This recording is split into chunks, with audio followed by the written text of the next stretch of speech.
Hi అండి, అందరికీ నమస్కారం అండి. ఫ్రెండ్స్, ఇప్పుడు అందిన వార్త. ఇక దేశమంతా షాక్, 212 మంది కన్నుమూత అంటూ ఇప్పుడిప్పుడే మనకు ఒక అప్డేట్ అయితే రావడం జరిగిందండి.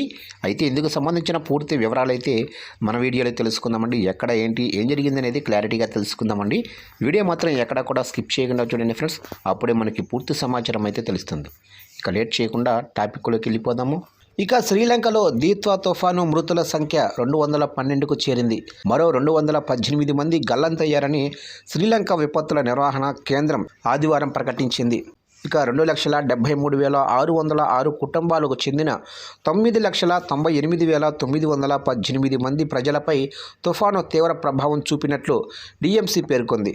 భారత ప్రభుత్వం సాయంతో శ్రీలంక ప్రభుత్వం సహాయ పునరావాస కార్యక్రమాలు కొనసాగిస్తుంది. బాధితుల ప్రాణాలను కాపాడేందుకు శ్రీలంక అధికారులకు భారత వాయుసేన జాతీయ విపత్తుల నిర్వహణ దళం సిబ్బంది సాయం చేస్తున్నారని భారత విదేశాంగ మంత్రి ఎస్ జయశంకర్ సోషల్ మీడియాలో పోస్టు చేశారు.